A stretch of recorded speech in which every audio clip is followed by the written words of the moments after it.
Welcome everybody to the Two Man Power Trip, the Black Man's Thought and the Nerd Lifestyle. I'm Nicholas, Mr. Go with the Flow, And I'm the man with the plan, Maurice. and we're back with another edition of the Blerd By Nature Podcast. Big Zilla and the 5'3" Illa from Tokyo, Black Anime Podcast number 202 in the building. What's up, guys? What's good, bro? Hey, let's step on it. Let's get straight into vibe, guys.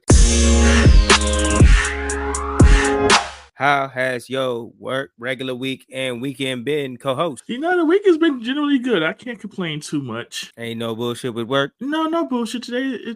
This week has been a quiet, stable week. Well, I mean, do you want to give the people some info of your time living up in Miami? Oh, yeah, the Miami Summit was cool. Like I said, we were there for 4 days. Half of it was mostly work and travel. So one day I got in, went out, got settled in the hotel, so forth and so on. Went out to Fat Tuesday with the coworkers, got a little tipsy. Yes. Good night. Almost all of Tuesday was all work conference, so panels, meetings, meet and greets, and all that good stuff. That took most of the day. Good. Again, we went out to Wet Willie's afterwards because got nice and twisted again. And then Wednesday was second day of the work conference, the last day. So and finished up all the panels, all the meet and greets, all of the collaborative stuff. And then what little time we had, we went out to Vanderbilt. We went out to Voodoo out there. We went on South Beach for a bit for what time we had. Yeah, sounds like that was a good. And the weather was good out there? Yeah, the weather was great. The weather was great out there. Yeah. Went out there, got some Haitian food. We was good. Ooh. Got back to the hotel probably like around 2-3 a.m. Took a quick nap, showered, then got ready to check out. Yep. Damn. Nice go round on the vacay, but that's good. Miami are blessed. Yeah, the bullshit didn't happen until we trying to come back. Yep, that's a whole other line of airline business. Yeah, airline want to play around with flights, change the gates here, change times here, want to be all late doing X, Y, and Z. That's Miami trying to keep you. So then I leave for the nice Miami weather, and I get back to this cold, rainy New York weather. Welcome every time without fail. Every time we go on a trip, every time we leave out, by the time we come home, it's always either damp, dark, cold, or something else that's unpleasant. And then my unfortunate luck, they determined I came into, we don't have no Ubers in the field. You got to go all the way over there. Trying to play on you, bro. They said once you come back, you just gonna get all that depressing time that you wasn't feeling when you was over in Miami. I was like, why I came back here? Exactly. They'll always remind you without fail. When you get home, it's the bullshit. Yeah, they're like, welcome back to the bullshit. I was like, man, I should stay my ass in Miami. Yep. But I mean, that's good that after the wave of a good week that you had, this week ain't so bad with any of the extra bullshit, at least work wise. Yeah. And then for us on Tuesday, we went to go see Rise of the Planet of the Apes. Yep.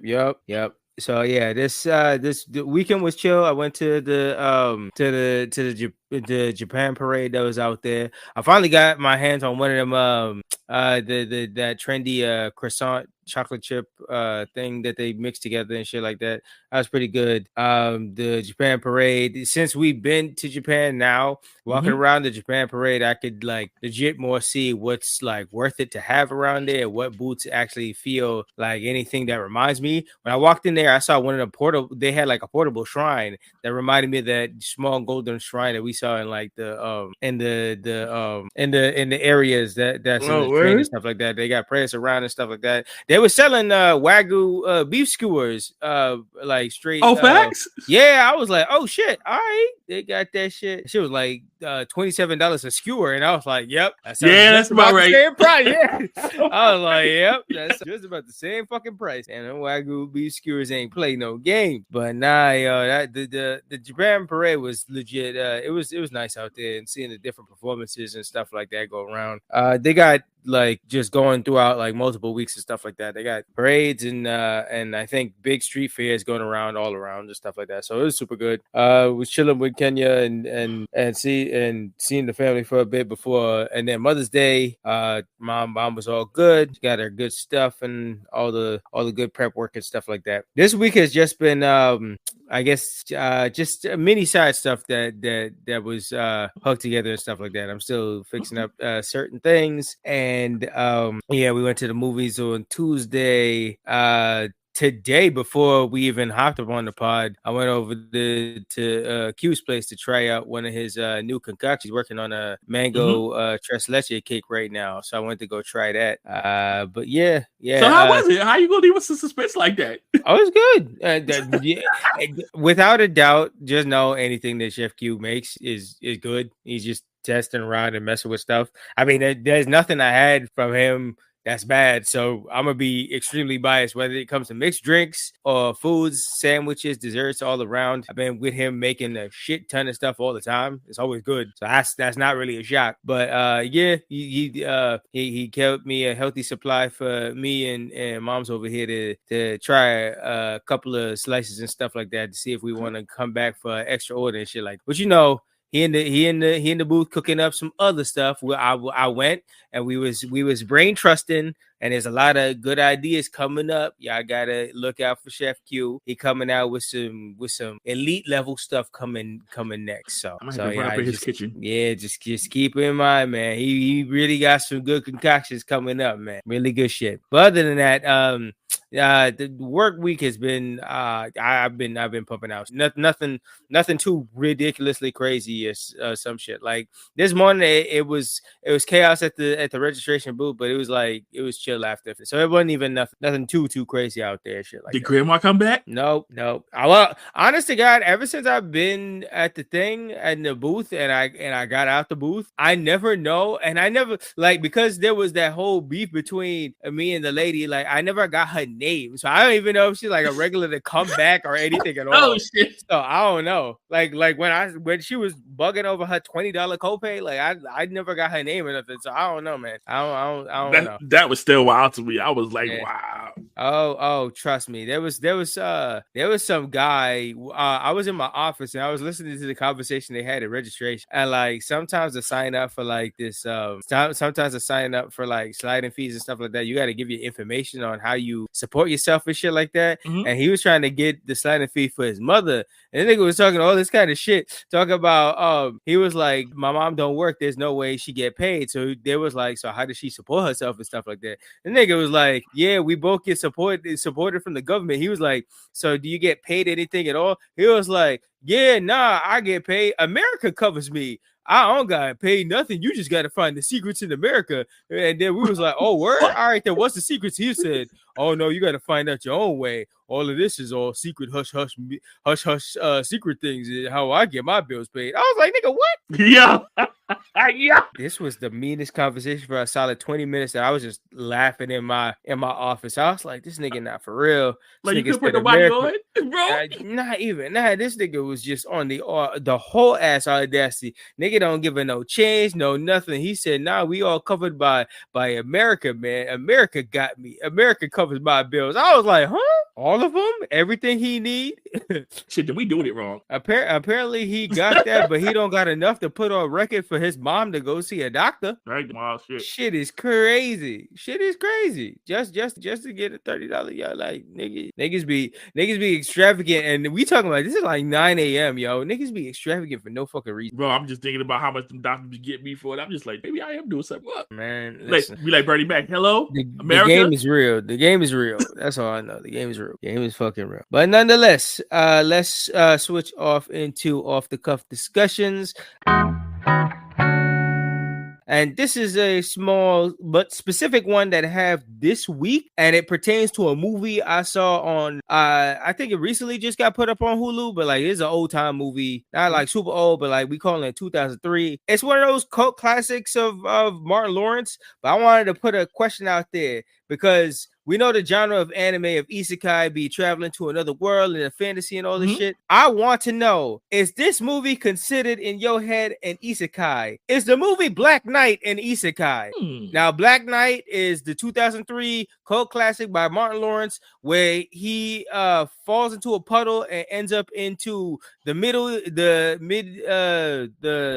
medieval time, and he is like just himself, just going through medieval time, trying to figure out, because he works at a place that's kind of like medieval times, so he goes along with the thing, think he not back in time, but like he back in time, going through the whole like King Arthur's round table and shit like that, and it's just funny in general because he's like bringing his own, spin of his culture in 2003 and just being black in general and not being, enslaved or anything like that. Just bringing it to that whole thing. But like considering the concept of everything around that movie, would you consider that movie an isekai?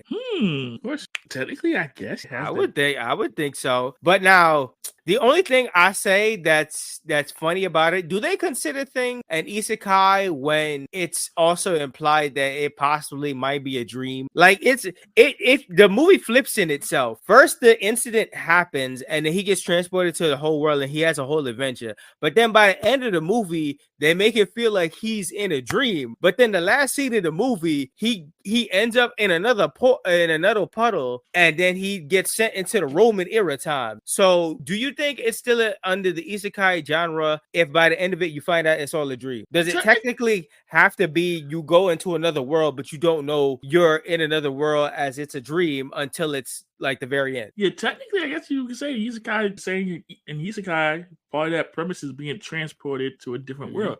There is no specifics on how you get there. Yeah. So niggas get run over and reincarnated. Niggas get transported through portals. Shit just be happening. Right. There's no saying that you have to be physically transported to the world. It could all be in your head. That's the way you go about it. Yeah. I mean, it is another world in your head, but it could be and the mere fact that it's not like I say isekai because he gets sent to another world, even though it's the same world and it's in a different time. It's not like he got sent like through a time traveling machine. It just sent him relatively in a world that was kind of like it was a mixture of shit going on in that movie because like not all like it was the stages that had like black people was there, some was enslaved, someone under the guardian, shit like that. Like I guess it sent him back in time technically, but it also felt like another world. Like it didn't feel like any part of that portal was supposed to be a time travel thing. So I would say not to get too metaphysical and spiritual. Yeah.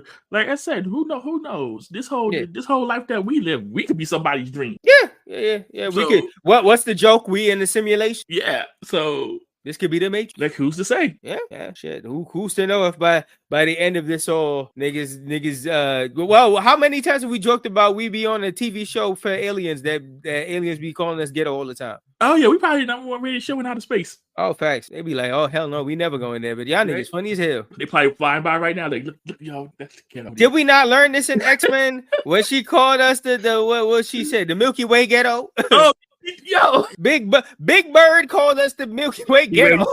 Oh man, hey, come on, son, come on. But nonetheless, it was just a small, nice off the cuff discussion because I was watching that movie and I just kept thinking in my head, I was like, this shit is early days isekai if a nigga had never seen it. Yeah, I would count it. Yeah, because I mean, if any, like you look at all those protagonists in them isekais that be coming through and they be going into them other worlds in they fits, and Martin Lawrence is iconic with that green jersey fit that he went back in the King Arthur's table and round table shit with it. So I kept thinking in my head, I was like, yeah. And the funny part is like he goes back in time, but he always like when he went to that other world and shit like that, he was really only doing like pretty much good stuff. My son was trying to free the army, trying to save people from getting murdered for the smallest thing, try to free the slaves, not take advantage of nobody. Like he was trying to do the good shit. He be doing it better than most anime protagonists that be going into the other worlds that be overpowered as hell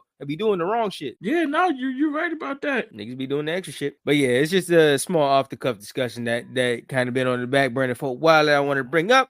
It's weird because it reminds me of a cartoon I used to watch back in the day called King Arthur and the Knights of Justice. Oh shit! What was that one like? So basically, in a nutshell, the series was about a bunch of American football players that got transported back. Oh shit! I've heard of this before. And the theme is fire. The theme still holds up today. You know what? Keep that shit in mind. We might put that on one of our watch lists. Keep that one straight in mind. I will put that on the list for later. You know, I might want to run that one. I might want to actually see that. Keep that one. Keep that. Okay, I hold that. All right. So let's dive into some narrative reboot news because it's been a while and a lot of shit has been happening. So I'm gonna just run this back into a small bit. So a little bit of the news, the major one that's come out is Marvel has shifted division into like 3 splits to more understand what the hell's going on in this era because everybody and niggas is confused all around. So they broke it down into 3 major fixtures. They have the Marvel movies that encompasses everything out in cinema and shit like that. They got the Marvel TV, which is gonna encompass live action TV stuff that's going down and whatnot.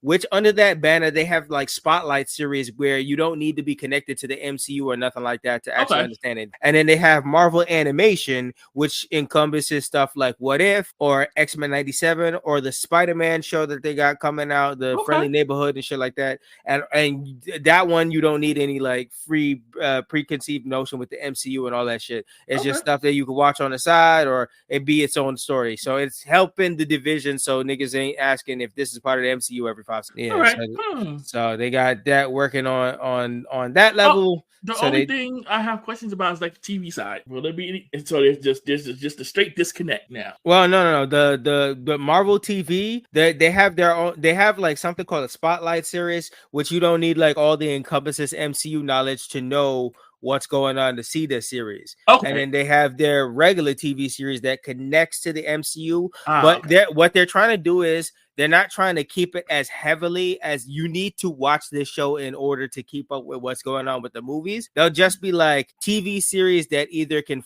flow by itself or they'll just answer some small questions that you need in between time. Yeah, stuff like that. So that's what they're going with the philosophy going forward to help everybody enjoy what the fuck they enjoyed without asking questions every 5 seconds. What connects? Because for some reason, I seen some people that was touching X-Men 97 or X-Men for the first time in general, asking weird questions about the shit that they seen in cameos. They was like, when they first announced like Captain America, they was like, did this have anything to do with the MCU? And I was like, no, X-Men showed Captain America. Yeah. Okay, I see what you're saying. Niggas was all confused. A lot of niggas that hopped up in the X-Men that actually was never like enthralled with the other series beforehand and was just jumping into this shit. So they were just all confused. It's like, hell yeah. Hell yeah. Big time. There was the second they heard Captain America was in this, they was like, oh, this must be an MCU tie-in. And no, it wasn't. Oh, see, I guess they didn't know the X-Men jump and stuff like that. No. That's. But there was a lot of confusion. I'm gonna say whatever for the X-Men 97 chat with Booker. But the X-Men 97, just a small point, X-Men 97 finale was this week. They dropped it. Everything is super hot fire. If you haven't watched X-Men 97, get on it. It's the hottest shit, boy. You're missing out on greatness. Greatness, top to bottom. Episode 10. Fire. So much to say, especially when we hop in from episode 6 to 10. Can't wait to just even chat about Milky Way Ghetto. Yo, buddy. But nonetheless, next point, we saw the Rise of the Planet of the Apes. What's your quick non-spoilerish review on that? A lot of 8.8 value. Oh yeah. Woo. Big time. Apes acting strong. Shout out to my nigga Caesar. They tried to lie on your name. I'm still iffy on Caesar. I don't know, bro. Nah, buddy. Nigga, you gotta go back to watch some other movies, man. If you want to watch some, watch Dawn and War. You know all you need to know about my nigga Caesar. Stay on my nigga Caesar's name. What you want to talk about? What they was talking about on some bullshit? They was talking about that nigga Cobra. That's what you need to know about. Know the name, the nigga Cobra. That's that nigga that be messy. That nigga Cobra. They were saying all kinds of disparaging things because they don't know because they know the name of Caesar because Caesar goes along the line. Maurice said he was gonna keep that down the line. Maurice kept it 10 toes down, and Caesar's name went down the line. But Maurice only lasted for how long? And then he died. Well, Maurice was in the beginning of the movie and shit like that when they was cooking the motherfucker. But nonetheless, man. Bro, it said generations had passed, so Maurice wasn't gonna survive for too long. Nigga was just a big. He was an orangutan, man. I don't know how long they last. They said generations. Maurice is all right forever. Maurice is the one who probably wrote those books from Rocka. Yeah. But nonetheless, 8.8 Valiants. It was tremendous as always. The Planet of the Apes movie will always hook me. Planet of the Apes is like the oldest movies in the book, and they've rebooted it a bunch of times, but this is the only one that's worked for me this most. So once they release them motherfuckers, I'm dead. I know they're gonna be dropping more. They said they got like I think fucking 8 more movies in the can, and I'll be there seated for all of them because them motherfuckers is great. So nonetheless, them humans are shady. Oh, always. Fuck them. Fuck that girl. But nonetheless, next on the docket for the nerd news, we got. I'ma just abundance this as trailers and announcements galore because in the last couple of fucking weeks, I've never seen so much rollout of content and news and announcements and shit like that that's gonna be coming down the pipeline. So I just put like a bunch of names in the docket because there's so much shit that's coming out. They just announced a new Dune series that's coming out this year in Max. That's Dune Prophecy. The Boys, before season 4 drop on Prime, is getting a new season. They already greenlit it for season 5. The Amazing World of Gumball, that shit's getting a reboot that's supposed to be announced soon. They was announcing Marvel shows galore. I think there was like a marketing campaign for Agatha. They had like multiple names going out, but it was all a marketing campaign because the name of the show is going to be Agatha All Along. That's dropping on Kate's birthday, 9/18. The Legend of the Lord of the Rings has a new series that they drop a season 2 of. They dropped that trailer for that. Spider-Man Noir, they confirmed that Nicolas Cage is coming back, and that's going to be dropping on Prime. So another new Spider-Man series. The Bear season 3 all dropping. They dropped the teaser trailer for that. That's coming out, all the episodes in June. Star Wars The Acolytes dropping in June as well. House of the Dragons dropping June as well. Like, they dropping bombs of series in June. All the heat dropping in but yeah, that's trailers and announcements in abundance. I like this. The next on the docket, picking up where X-Men 97 finished off, we got the new Batman and Superman series coming in with full forces. They just announced. We was talking about this when they first was announced for Max, and then they dropped it in the middle of like all the shit that Max was trying to get rid of because they thought animation wasn't working. So Amazon saw that shit and they said, let's pick that shit up. And the new Batman series, which is supposed to be following under the stylings of the Batman animated series, but it's kind of doing its own thing because it's like Batman in the 40s, like with the technology of the 40s and stuff like that. I think they got like a different kind of Harley Quinn and a different, like, it was announcing mad shit for that shit, and the animation looked crisp. God, I love this generation of anime. I was talking to you about this the other day, but like, I love living in this era of Western animation. After the anime boom, shit just don't look the same because it's all supposed to be beautiful. They saw anime and they said, we take that shit personal, nigga. We coming back with full force. Everything look beautiful. New Superman series, that shit coming back in June. That shit look great. That shit is heat. That shit is crazy. That shit is going great. And then at the same time, we got the Batman series coming out around the same time too. Batman and Superman dropping at the same time in the same era in the same year. The X-Men, boy, I've never seen Western animation eat so much while anime in a boom. It's a good time. It's a good time to be a fan of animation. Point blank. Yeah, they're doing it good on all fronts. Good. Yep. Be blessed to be really good on all fronts. That shit is great. But speaking on that same energy, now we are synonymous with talking about a certain series that came out. Yes, I will do it. A certain series that came out on Netflix to great infamy a bunch of years ago. Oh no! And honestly, I wish it had done better in overall because like it could have found a second life right now because of this certain announcement. So, Assassin's Creed has just announced their new game down the line that has now featured.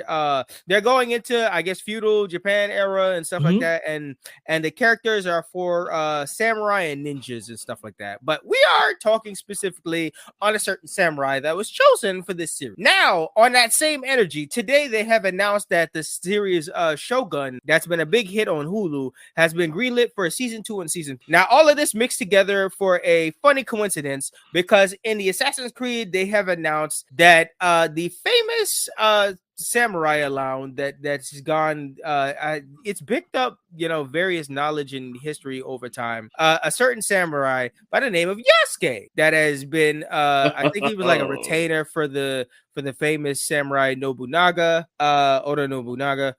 So we reviewed a certain series by Thomas, and we was very scathing of this very series, but we are not the only one. And in the not so simple words of our friend Chatty Patty, we as a Black community do not have to live for series that are in the mediocrity. We don't have to accept mediocrity because it's Black. So we was definitely one thing to talk about Yasuke on this here podcast platform, and we put out that certain episode to let our opinions be known. Things got very messy in that series. If they kept straight down the line, it could have been a cool series, but they added a whole bunch of rigmarole and bullshit in that. So Assassin's Creed is following up that trend by actually doing an adaptation of Yasuke, which I'm actually interested in. I don't know if I'm gonna overall get the game, but I might watch the story online. I might see what's going on. I might see, because I've only ever gotten into like Assassin's Creed 2 at max and stuff like that, but it's never full on connected to me that strongly. But nonetheless, I want to see how the story progresses and how they portray Yasuke in an interesting light and stuff like that. And it'd be funny as hell if they ever put mechs and magic and all that extra bullshit in this one too. Because boy, listen, that would be LaShawn. Imagine they put that shit in this video game and everybody start loving it. Oh, I can see LaShawn Thomas fucking tweeting. Oh, now you love that shit. Yo, bro. If that game gets like a 10 out of 10, 9 out of 10, shit like that, and you fucking with mechs and magic and shit like that, he like, oh, okay. He gonna find that one tweet where that nigga tried to roast us on our review, right? Dropping them 4 lines and reposting that shit like, you see, yeah, y'all are doing this shit, yo, bro. I'm like, yo, I'll flip on my table if I see that, bro. I'm like, yo, they got a chance to redeem this storyline because that shit was a hot. But nonetheless, it's so after the announcement of that, obviously internet has internet, and boy, were they not happy. A lot of white people was in super outrage about the samurai being Yasuke, and they were like, they were talking about this is not historically accurate to like the fucking Assassin's Creed game, which what? But like niggas was up in arms, niggas was mad, and it's funny because it's like it seems like it's just the white community shit like that, because like when I looked into it, like there's a lot. I've been all over Twitter, and there's like niggas who are like relatives of Nobunaga, like generations down, who laugh at the idea that niggas is mad about this. Like, how you got the motherfucking family members cued into this? How y'all got this? They talk about the Japanese media would never accept. Then you look at the Japanese media, they posting all about it. They hyped to see Yasuke in the game. Like, nigga, stop talking for people. Yo, shit is ridiculous. People got gonna be mad audacity. People gonna be mad regardless. Remember when we reviewed? Remember when we started talking about X-Men '97? Niggas was thinking X-Men was too woke. Yep, I remember that very well. They said X-Men woke go broke. Last time I checked, what I see about X-Men? But 10 no notes. That? Yep. Oh, they said Morph was gonna ruin the show, nigga. When I tell you Morph is one of my favorite motherfuckers, listen. Before this show, I didn't care that much about Morph. And I'm talking about going back to the original. All I know Morph was from dying for the first episode and getting being caught up by Sinister. But now, Morph, they is amazing. They is amazing. Nah, they did really good. Like I said, I much that for thing. They is amazing. Morph is something else. But we definitely go chat about it. But niggas taking this woke go broke shit is a mess. But nonetheless, we're gonna keep on the info. I'm gonna follow up on what's going on with this Yasuke stuff, like story basis, because I'm interested. Interested enough to buy the game. Interested enough to buy the game. I don't know about all that, but I'll see what niggas razzle dazzle. If it look fun, I mean, I might hop back into it. But hey, all right. But other than that, that's that close up on the nerd news. There's a lot of news that's been happening for a long time, and it's a lot to cover when you've been out of the game for a minute. So I just keep it for a low couple. So nonetheless, let's shift into it. Let's go. It's time for the main event.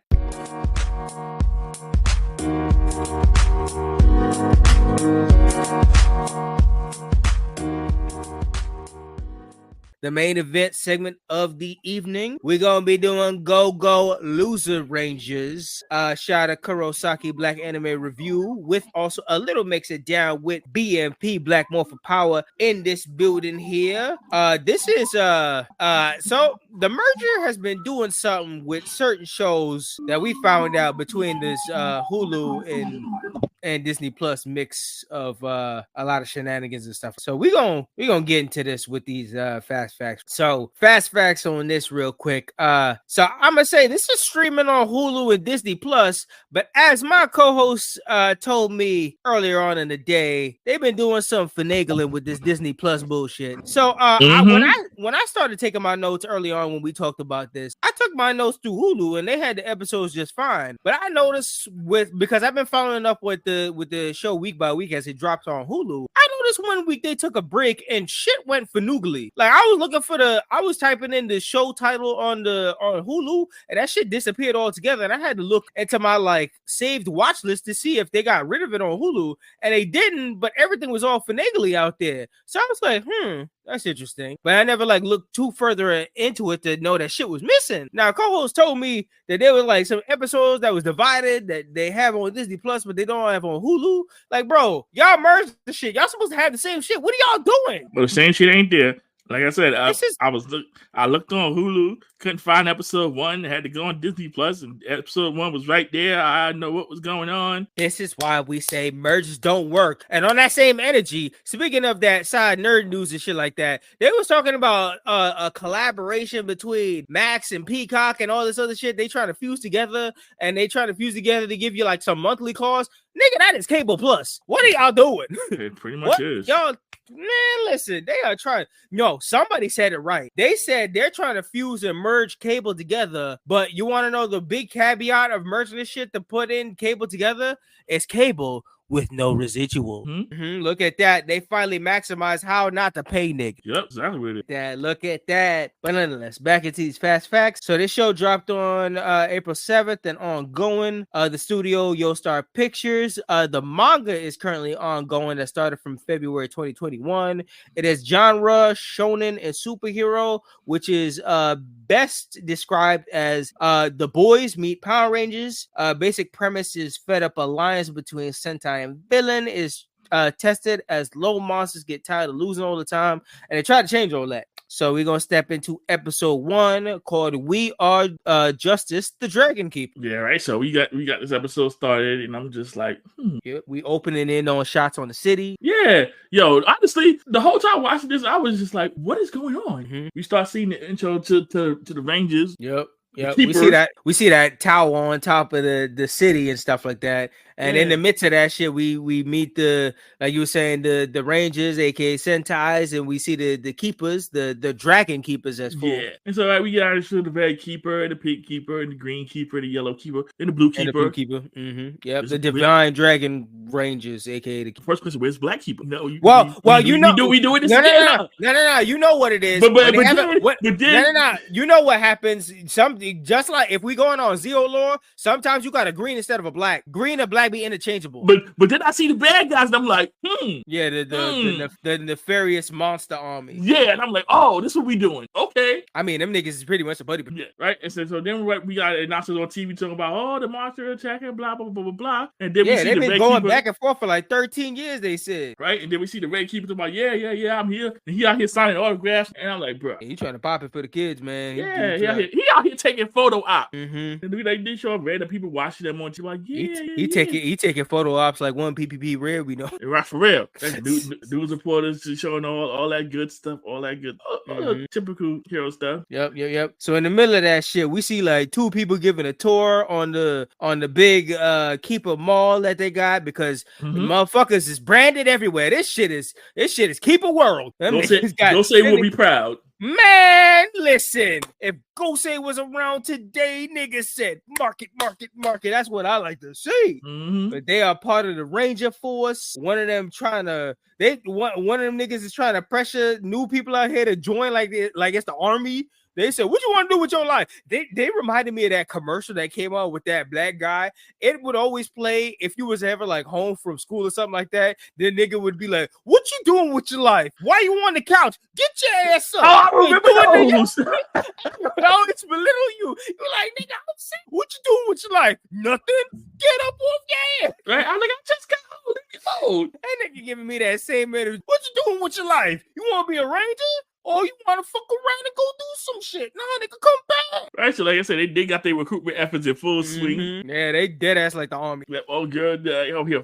Yeah, man, they trying to convince him with all the bullshit. Yep. And this nigga is like, yeah, give me my whole spiel and shit like that. And then after he gets through speaking with them, we see a homie just pop into the district pretty much. Yep, he's going upstairs like, oh, he's like, I'm outside. Oh, yep. Right, and I'm just like, oh, okay. Yep. So the fortress launches the nefarious army who regenerate on impact. Them niggas is if it wasn't for them regenerating abilities, these niggas would be like suicide bombers or some shit like that. Yo, for real. The fortress launches them out and they just flying out there and they land. But like once you figure out their power, they land and they like dying, but they just regenerating themselves, which is that's dark. That's dark I'm saying they literally suicide kill themselves and just regenerate. It's like we back with this big lion monster. Yep. So they pull up with a monster. They fight us, aka Dusters, aka the putty niggas, and the monster of the day. Yep. Old Torta Tiger. That shit look 100% like a thing you'd see on Mighty Morphin. Oh yeah, definitely. Yo. And I'm like, they throwing trash on them like CCW. I'm like, crowd was hot. I said these monsters are heels. They the big heel. They getting Dominic booed. They getting booed, trash, and bottles is being thrown at them, and the monster's like, yo, what? Like what? That shit had me dying because the way how them like the trash, like you know when shit is funny when somebody throws a cup and that shit just bounce off a nigga head. Yeah, yo, I saw it. I was just like, bing. Damn son. And to think about it, they said this shit been going on for 13 years. 13 years they've been coming to this fucking arena getting trashed up, throwing out there. Yo, listen, damn son. I'm always type of way, and I would have caught one of them niggas slipping. Right. So at this point, then here comes Gelato. Oh no, wrong group. Wrong animated rangers. Wrong group. The Dragon Rangers. Yep. The Keepers. Excuse me. They pulling in. They doing their pose and they getting their line of explosions ready. You already know. And the people over here cheering, you turn anyway. You know how it is, man. They saw the baby faces, man. They saw the Cody Rhodes Rangers, man. They gotta cheer. So at this point, they come down to a whole big spectacle, and then the Boston Tiger must have been I was born from all the Grizzlies, all the Tigers, and he's like the surface one. He putting on a big show. Oh yeah, he says his goals and all the bullshit, and then Dustin's trying to attack the people, but the Dragon Keepers is there to defend. So not even going into this anime blind. The first thing I was like, something ain't right here. When I watched it, I'm like, something ain't right. Like something was just off, and I'm just like, oh yeah. You just then Dusty's they start going after the people, which is let's take a pause off of that for a second. These niggas is called Dusties. That is by far the funniest and most disrespectful putty ass name. Yo. Like you ever find a name worse than Putty? Dusties. Yeah, I'm like, bro. Dusty? Damn, nigga. I'm like, that right there would be a reason for it to be on site. You're not about to call me out here Dusty. Been calling me that for 13 years and think shit. Beating my ass and calling me Dusty 30 years. Damn, nigga. No, can't sign that contract. Sorry, no. I'm sorry, yeah. And give me a better name or something, my nigga. So then the Red Dragon Keeper and the Green Dragon Keeper, they beating him up. They throwing bowls at him. The Lion Monster, and this just nigga. The way the Green powered up and threw that rock though, it's funny that the Tiger nigga came straight out of character. Second that nigga threw his bowl, he was like, wait a minute, hold on, wait a minute, I don't think we agreed to this, my nigga. Yeah, he's like, hold up. He's like, oh no, did you just chuck me? Did you yeet a boulder at me, bro? Where'd you get that from? We are in a clean area. He's like, oh nah, what we not gonna do is this. As nigga, he said this is not in the script. Right? Son turned into a whole truck. Yeah. And say, nah, I'm about to fight you. No, that shit had me dying. He turned into a truck and run them. He tried to isekai them niggas. Yeah. Man, I was like, go, Tiger, go. I want to know what the fuck they was thinking because all them niggas lined up. They didn't try to move out the way or nothing. They just got hit. I was like, see, I wasn't gonna move. I wasn't going. Y'all know he was gonna slow down. He was like, nah, son. He was like, nah, son. He was like, you and your script. Nah, niggas picked up their script and they was like, wait, nah, this wasn't in our script. What's going on, man? Right, and you see the people in the crowd all scared, kids crying. Nah, son. The crowd was stunned until the kids started pumping them up. He's like, "Yeah, come on, Keepers! Yeah!" They like little motherfuckers trying to pump up Hulk Hogan, right? And then they started getting up. Yeah, they called for their divine artifact, which we know is them fucking power swords and power lasers and all that shit. Yup. Right. So they bust those out. And so then the Dusters was like, yo, let's get into formation. Right. They said them niggas know they roles and they pretty much shut them out pretty much. Yeah, so all right, I'll be about to get blasted, y'all. All right. They on there like Team Rocket's blasting off again. You know, all right, let's get into order. Let's get into formation. And they about to shoot the Dragon's Breath combo blast attack and shit like that after they fuse all their swords and shit together. But one nigga said, I'm sick of this shit. Yeah, he was like, listen, bro. He's like, I'm tired. He said, we've been dealing with this shit 13 years a slave, nigga. Yeah, I'm tired of his shit. And everybody was in formation. They saw this one nigga start to pick up and start to walk straight in front of the blade. And he said, I'm sick. I'm tired. And start running out there, right? Face first into the shit so he get hit first. Like, what the fuck? They were like, nigga, what you doing? Yep. So I said, I'm over it. I'm tired of BS. This thing's a sham. And I want the smoke. Oh, big time. So they shoot that shit at full blast. They fired them and they took out everything with that blast. One, the monsters is destroyed. And pretty much these niggas said, let's go to commercial. Right. And then we come back. We get our 1 hour prior at the fortress. Right. So we getting our little background of the fortress here. Yep. They coming up with the whole shit. Apparently, these niggas is running on. So the Dusters come together. And I guess with like an hour to spare, they think of like their monster of the week. And I'm like, these niggas are pretty much Finster. I LOL when they said the monster of the week. I was like, oh, nigga, so we really doing this. They know exactly what's up. They was thinking the monster of the week. They try to get their tips from the radio. That shit wasn't helping at all. They was talking about like they was giving a background. They said like a year ago the fortress had fell and all they big bosses it was wiped away. So they lost their Rita, they Zed, they Divatox. They Matacore, they Dark Spectre, all them niggas is gone. It's just putties left. Listen, they've been doing this for 13 years. That's 677 weeks. Yep. What did we ideas? Nigga, not only that, but 12 years ago, the straight, they had at least a boss to command with. Them niggas wiped that last boss off the face of the earth last year. It's a bunch of putties, and they trying to come up with freaks of the week. Like, nigga, they don't know what. Right, that's above their pay grade. Literally, they said all we can do is regenerate, bro. We don't got muscle masters. Right. So they talking. They suggest, these niggas start to get funky with it. That shit was funny. They said they suggest a muscle monster, and then a girl suggested a cat. Yo, they said that shit's supposed to be scary. They yell at each other and shit like that. And then you hear one nigga at the corner, which is some nigga named Fighter D, and which all of them is like, I guess they all got different alphabets and shit like that. And Fighter D basically saying, yo, bring up a tiger, see what a tiger is. And like in his introduction, they break the fourth wall because they show out what his name is, but it covers like most of the screen. And this nigga like, get the shit out of my face. So Fighter D pretty much fed up. This nigga said, yo, turn into a tiger so we can fuck you. D got the D sitting in his throne and shit like that. This nigga said, I'm heavy on the he want a plan. He said he got a plan for world domination, shit like that. And everybody laughs at him because he's like, yo, we've been fighting these niggas for like 12 years. They think the big bads could stop these niggas, but nah, bro. D filling his head with a whole bunch of inspiring nonsense and shit like that. But like, what? Even towards the beginning, they tell them, yo, we foot soldiers. This ain't our job. I mean, they know what's up. They exactly know what their position is, but they don't care. He talking all this shit, talking about world domination. They clown him, and then he get to scrap. He's like, "Oh, you just gonna laugh at me? Oh, fuck y'all niggas!" And he jump in there trying to fight, and he gets stomped out. Listen, son was over it. Oh yeah, I get it, but his friend F comes to see him after he gets his ass. Son was tired of the monster oppression. Legit, and I mean I understand because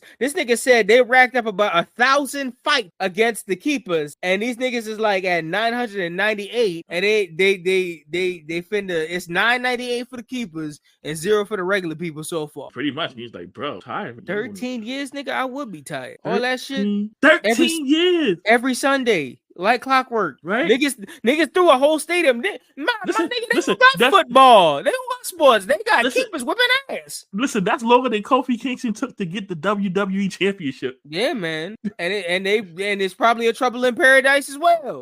Shit. Stress niggas out, man. But so homie Z offers himself to turn into the Tora Tiger Monster, the aka fake boss and shit like that. He was like, I don't even really know what the fuck a tiger is. And these niggas said something about some trucks or some cars or something like that. So he said, I'm just transfer. D said D been hiding out doing this. He trying to do reconnaissance and shit like that. He like, yo, whatever the fuck y'all niggas doing, y'all can do y'all own shit. I'm gonna get the fuck about it. So in the midst of this, we see like a kid give assurance to F to keep going because this nigga was talking over with D about like how weird it feels and shit like that. Like he's like, we the heels, nobody likes us in all this year. But have you ever like ran into one of them kids that just be like, yo, my nigga, like keep going, keep doing your shit? And he was like, I felt weird about that shit. It's like one time, like first time in like 13 years, there's little kids who actually encourage us to do good shit. So I'm like, I felt kind of, you know, complacent about that. That shit was weird. Yeah. So D said he want to play the perfect monster, and then we back at the blast moment, and like right in the middle of the blast, D's like, yo, he's still hopeful they can still win something. D want that W, and I ain't mad at him. Yep. So D survived. D pretty much plays it off that he survives the blast and stuff like that. And Keeper's like, oh shit, we missed one. As D starts to reform, and he was like, yo, nah, you fuck with the wrong one. I'm fighting y'all.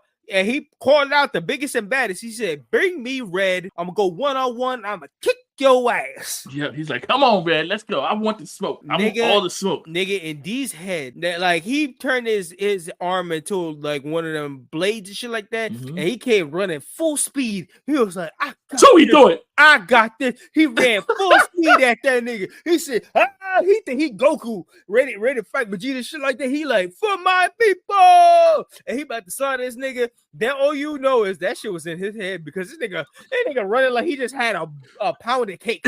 Yo, that took me out, bro. Red said, I got this. This nigga ran up on him. Yo, Red, listen, that kid went encouraging Fighter D as well, and this nigga got distracted off of that. Red came on, he duffed that nigga shit real quick. Yo, bro, I'm just like, this nigga cut him in half. All you hear is black. Black. They had, you know, nigga got violated when they had to run the replay like 3 times. Yeah, that was just disrespect. I'm just boy got cut in half. This nigga work. All you see is 999 lost now. Me. I was like, boo.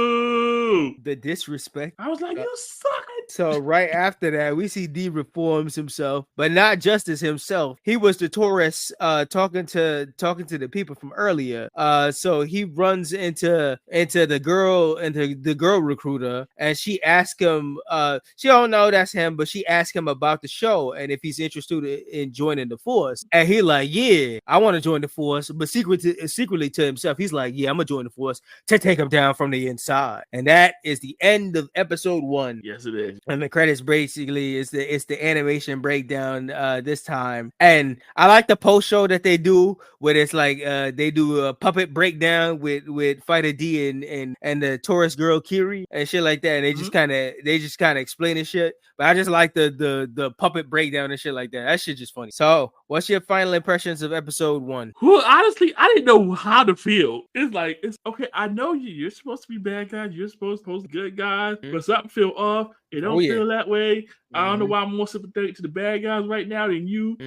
This seems like some old bull, like a setup, and I don't like it. Oh yeah. Now my impression is I love this. This is an interesting concept because I'm a fan of The Boys, and The Boys is a tactical takedown on everything that is a superhero and superhero media and everything in general. This is nah, bro. Whoever cooked this was definitely watching The Boys and said 1v1 on this shit, because like the marketing and the keepers being everywhere and being the showboats and shit like that. The Boys is all about the heroes showing things for the public and making themselves look good and shit like that. But in the background, they doing some of the most heinous and fucked up shit with superpowers you've ever seen in your fucking life. These niggas is abusive. These niggas out of the left field and everything. And that's exactly the energy these niggas is giving me. The way how the Greenkeeper threw that boulder with no care, man, listen, bro. They showing shit for the public, but in the back, these are some ain't shit niggas. And I know Red probably the worst. I bet you right now, Red is Homeland. Oh, definitely, bro. He giving me them vibes real quick. But nah, the interesting concept of looking from a villain perspective, taking them down from the side and looking on TV culture with this thing,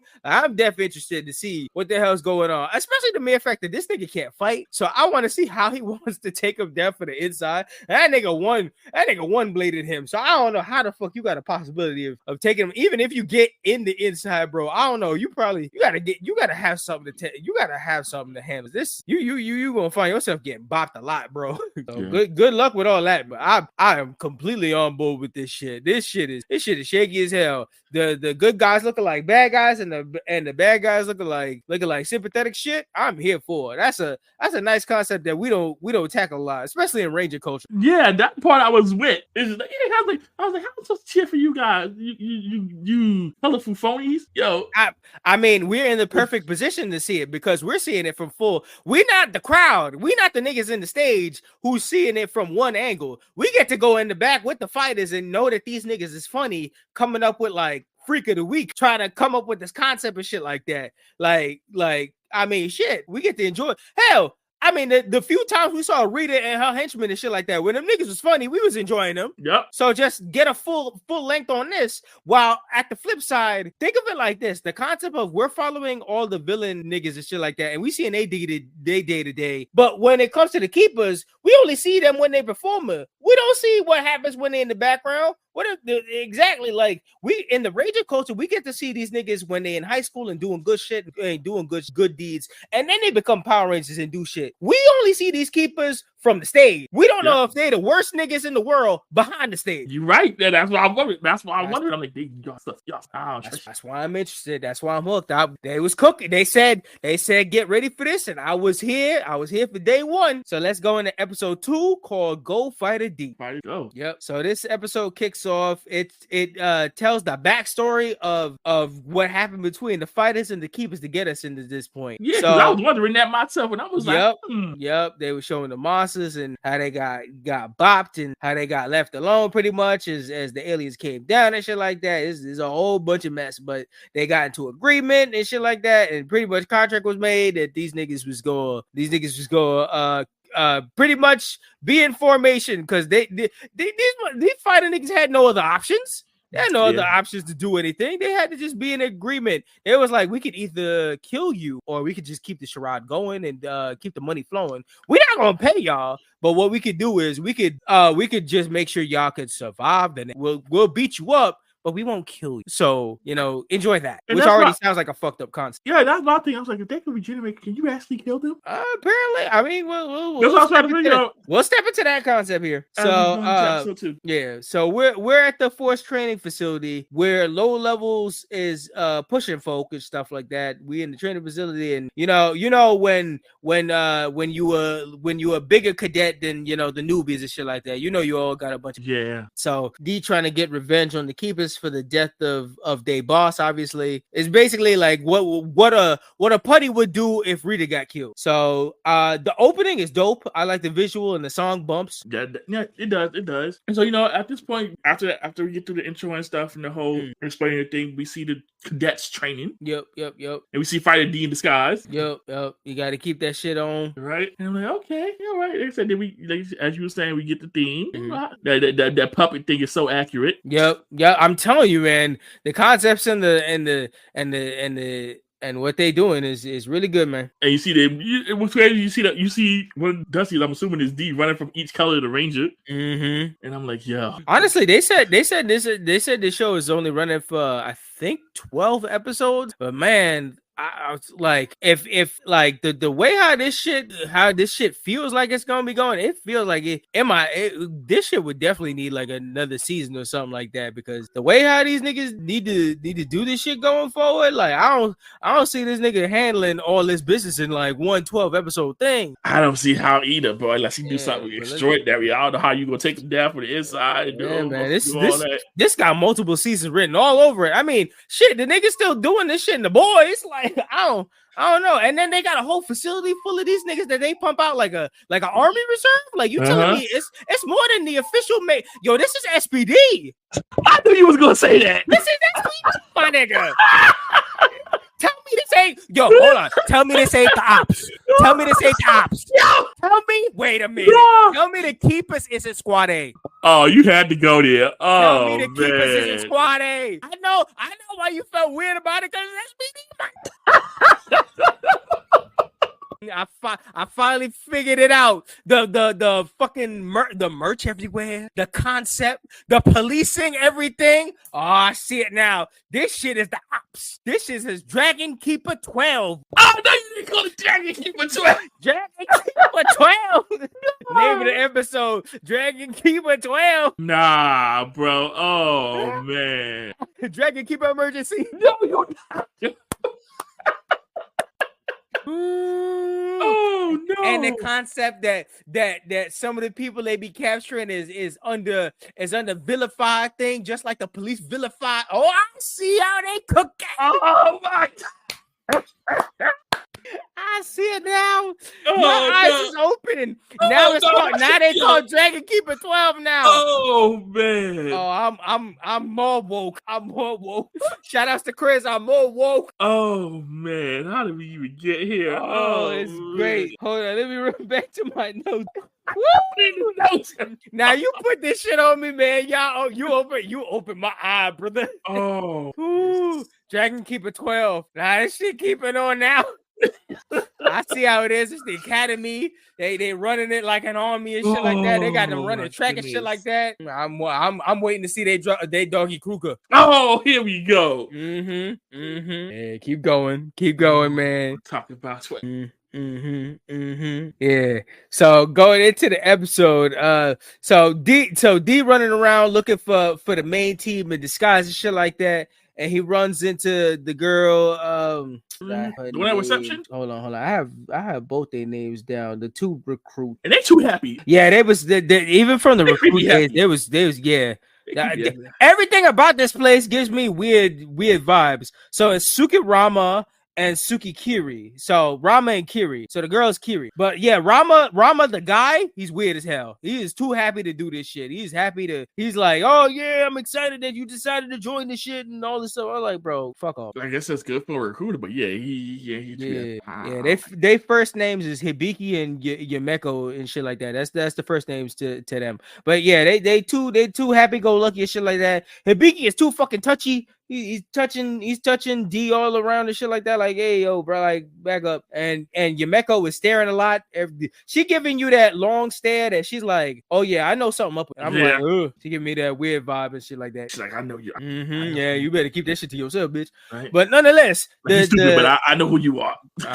Yeah. So we go back to the Dusters, and the Dusters are playing tic-tac-toe, and the keepers, hey, yo, so they playing tic-tac-toe, and then the keepers just pull up out of nowhere talking about some truce contracts. They was like, all right, so which one of you motherfuckers not follow the contract? Because y'all tried to step out of line. That was not part of the script. We've been doing the script for a whole year out of this shit that we kept the agreement, and one of your niggas was out of line. So which one of y'all niggas was out of line? Because we got to teach that motherfucker a lesson. He came over to they already done beat that nigga ass and give a little panache to the new episode, and it was like that nigga got out of line, so we're gonna have to beat that nigga out to we need to show him as a discipline. Yep, and they looking like, yo, he ain't here. Like, he ain't been back since. Oh, they was like, oh, okay, so he not here. He broke rank. Yep, and they said, oh, y'all all about to get it then. Yeah, they was like, oh, word, y'all. I mean, shit, I think we just realized we both been betrayed. So they was like, yo, next time he come back, you better tell me on the ASAP. I want y'all niggas to see something, say something. Y'all niggas is gonna be big snitches today. Yep, he's like, and now they like because you broke the contract, yo, we gonna station these people here. Nigga, when I tell you this shit is giving me heavy slave vibes,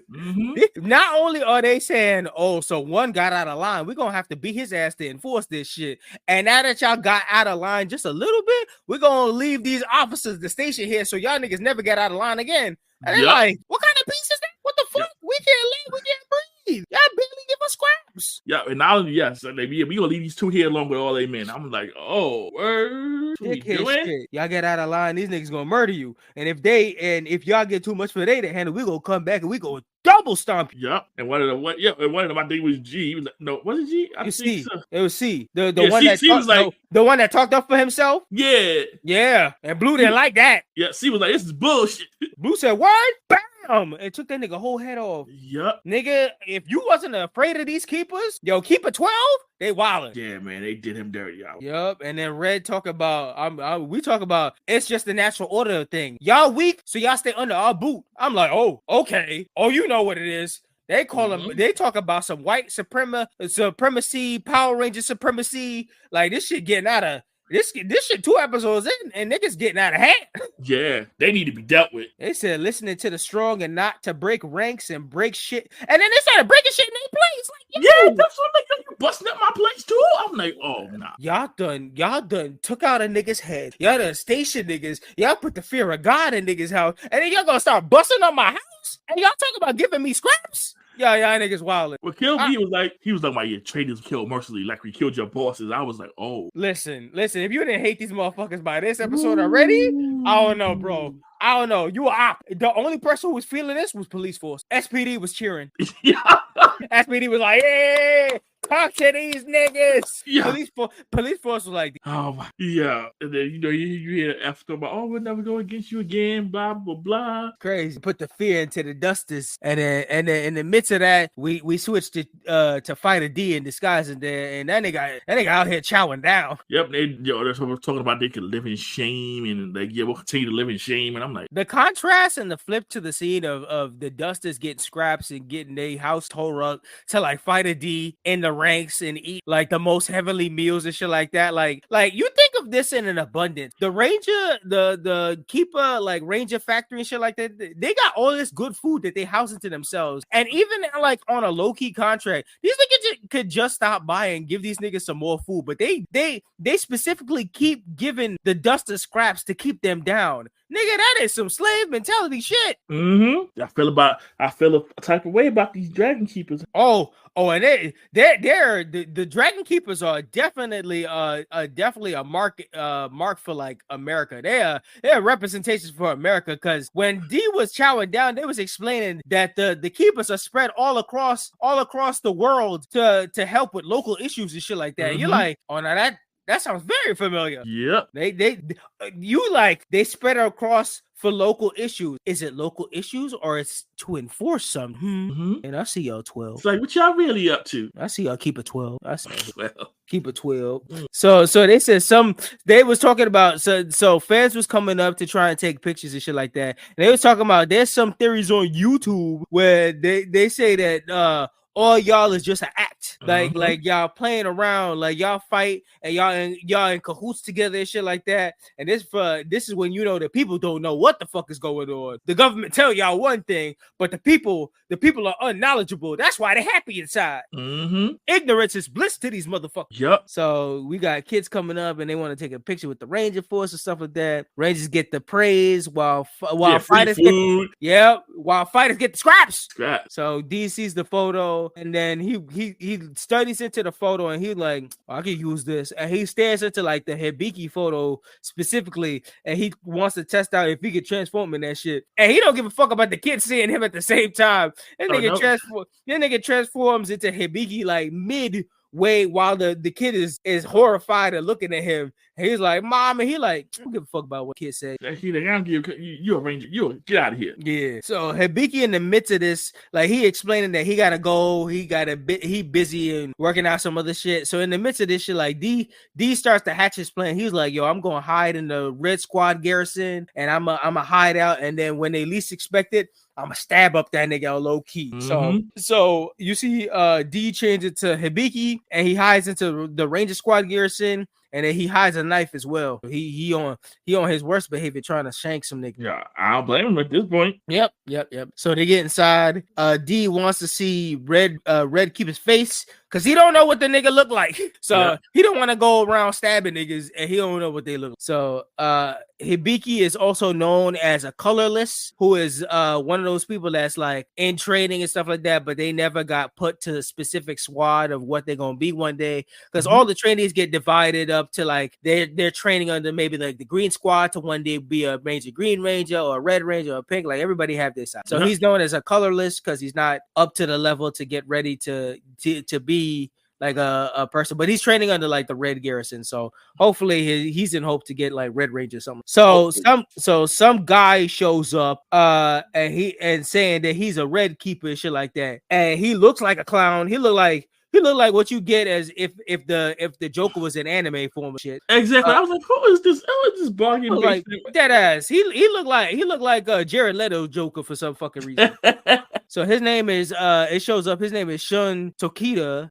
He a third red rank red senior. So he one of the top niggas that's gonna be like a future red one day. But he a dick. He a straight dick bag. He lying. Yep. He give dick boy energy. He a fuck boy. He all that and then some. Yep. He a bitch. He get bitch. He give two tone bitch. So in the midst of that shit, he get all high and mighty. He already bullying Hibiki, which is also fighter D on the low, so he just get bullied just in general. And then Yumeko just come out of nowhere, try to cover for Takedo just in general. I'm like, what? I'm like, okay. Yeah, she pulls up and pretty much saves him from pretty much the beef. They offer for her to come over to Red, but she ain't fucking with that shit. The D members faces and they chat about like they pretty much clown in front of D's face all about like beating up dusters and shit like that. And and nigga sitting there, he's like, yo, these niggas talk about friends and shit like that. They clowning my friends, but I got something for their asses later.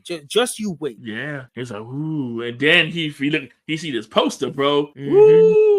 You see this poster, and it gives the name and information that, and he thinks he's seen the first Red, the official nigga. His name is Sosei Akabane, and bro, he's like, this nigga got to be it. This nigga without the helmet, it got to be him. Yep. He's like, oh, shit. Pull up right to the elevator. Mm-hmm. He pulls up right on the spot, and he got no problem showing his face. And D gives him like a subtle warning of that stuff. He like, can't be walking around showing off your face like that. You never know who could pull up on you and shink. Yep, pretty much. Mm-hmm. He's like, be careful. He's like, thank you. I was like, oh. Yep. So he pulls off to the side to go talk to Yumeko, and Yumeko like she sneaks and pulls the knife from this nigga and cuts off his head to expose him. What was crazy? Like, she was like, give me a knife, and he just handed her the knife. I was like, this nigga thought it was easy peasy lemon squeezy. I don't know, man. The nigga was gullible. Like, yeah, I was like, why would you do that? It's 2 episodes in, and it proves to anybody watching that D can't do this shit by himself, because this nigga would have gotten smoked so easy. Oh yeah, I was like, I can see they not the bright. I know they wasn't the strongest, but I see they not the brightest bulbs in the shed either. This is, I mean, it makes sense. This is exactly what would happen if a putty decided to take shit on himself, thinking this nigga smart. Like, a putty out there would have been doing some dumb shit like this. The way how we know putties, especially imagine if there was like a Lord Zed putty, that nigga would have ran into a door by accident and blew himself up. He would have been like, oh shit, yeah, I'm ready to smoke these niggas. And then he got that big button Z. He would have accidentally slapped his chest. Oh shit. Honestly, if they didn't have like a Wolverine-esque healing factor, they would have been smoked. True. They would have been gone by now. You're right. Yeah. So she knew the whole time. And then she keep Yumeko starts to show her sadistic side, because she just keeps cutting this nigga's head off. Yep. And after a while, he's like, all right, I'm gonna try to listen to reason now. Yep. So she's like, she wanna work with him, and she wanna destroy the Ranger Force as well. And you're like, what the fuck? What do they do to you? Yeah, you like, bitch, wasn't you one of the recruiters? Like, what changed faces you? Right. What made you switch up? What they do? So in the midst of this shit, Hibiki finally makes his return and shit like that, and D decides to leave. He just out of here, shit like that. So D leaves, and then he sees that like we cut off to like F being chased by the Red forces. Yep, and so we see D. He's like, it's not Sunday. What's going on here? Yeah. And he sees his homie from earlier, F being chased by the Red forces, and this nigga Takedo, with being fucking trigger happy, he shot his mans. Yo, I'm just like, wow. And then they start wilding out. Like, Takedo shoots his mans, and then in the midst of this, Sosei, the real Red Keeper, shows up, and they think F is the one who got out of line, who betrayed them. So this nigga shows no mercy. None. This nigga Sosei pulls out the fucking divine artifact. He summons the Red Dragon Salamandra and just fucking violates F. Straight violate. I'm just like, F ain't even do nothing.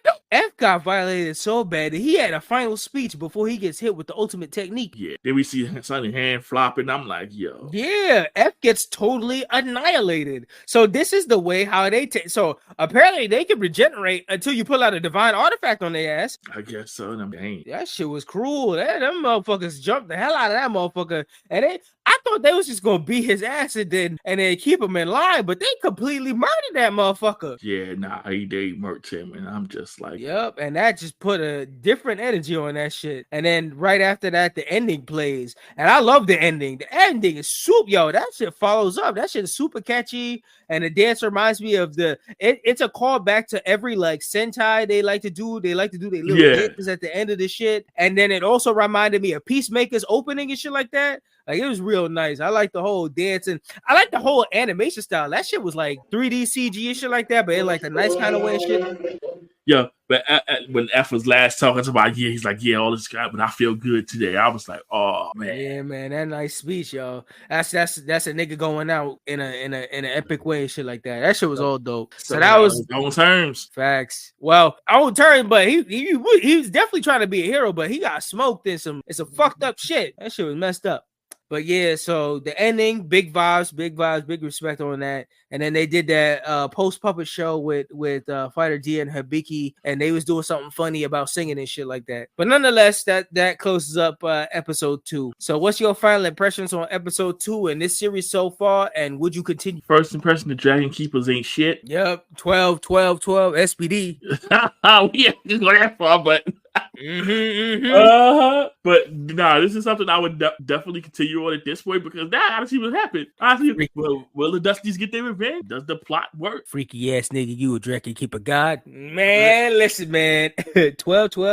Nah, yo. The power dynamics in this episode get crazy. They show how evil the Keeper organization can be. Especially, like, not only is it the main niggas, but it's the training niggas that, like, if you got a nigga like Tokito that high up the ranks, if he becomes a red, he gonna be even more sadistic. He's shooting niggas like there's no tomorrow. You can't tell what that nigga could do. He don't scream hero energy for me at all. He don't even look like a hero. So you tell me this nigga will be in the streets?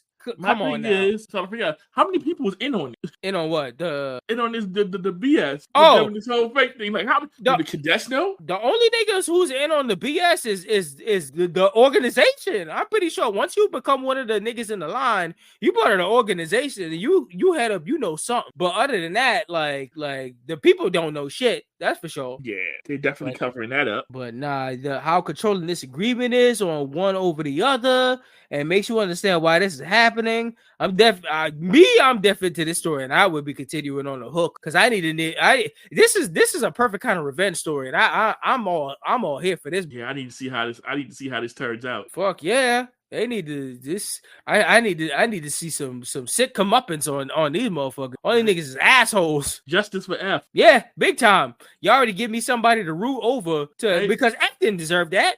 F ain't do nothing. Y'all didn't even find out if that y'all killed that nigga in cold blood thinking he was somebody else. Yep. Y'all didn't even think twice about it.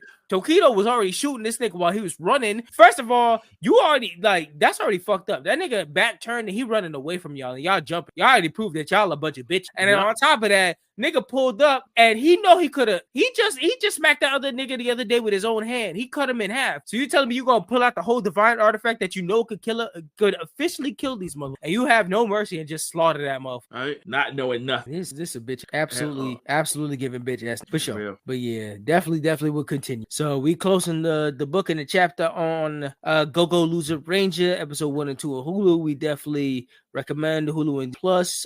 Get a watch on and stuff like that. Get to check out for all that. For our next review episode, now I'm gonna put that as an either or because we're trying to work out some of the kinks. So next review episode you might see from us might be we might be back on the live episode format and stuff like that, chatting it up. X-Men 97 to finish the finale and stuff like that from episode 6 to 10 with special guest Sir Wilkins back on the pod so we could chat out and finish X-Men 97 on RIP. But as a review concept, I think our next up review episode. And I was keeping this in the bunker for a comfy couch episode, but I think it's about time we spin the block on this. I think we should do Duck Dodgers. Okay. Yep, Duck Dodgers, the series, 24 and 1/2 century. Yep. So I think it's about time we step into the finesse of Daffy. Yep. All right, so step on that, and we got an email set up to let the people know. blerdbynature@gmail.com. Reach us at that. Facebook, Instagram, and Threads at Blerd By Nature. Twitter/X at Blerd By Nature. Nature spelled Nature. Calls, hit us with the YouTube. You can find us on YouTube by searching for Blerd By Nature Podcast. Yep. And we are available on all podcast platforms all the way around. Check us out everywhere you can find us. Our last upload to date as we are recording this podcast is the Boondocks. Check out our episode on podcast platform, YouTube platform, all around. Co-host, any final notes before I hit the outro? These ranges really are some. Keep it 12, man. 12. Freaky ass nigga, they at 12. God. Nah, man. These are rejects from SPD. Oh, these man, this is Squad A, bro. This is Squad A. They giving Squad A energy. They don't got a Squad B on their side because all down the line, the cadets is a bunch of bitch. I guess it's like if Squad A infected the entire division, everything. But yeah. All right, so let me hit the outro. Thanks for joining us today from Black Dr. Nerd Power. This is Nicholas, Mr. Go With The Flow. And this is the man with the plan, Maurice. And this was another edition of the Blerd By Nature Podcast. Thank you for listening, everyone. And until next time, peace. Fuck, keep it 12.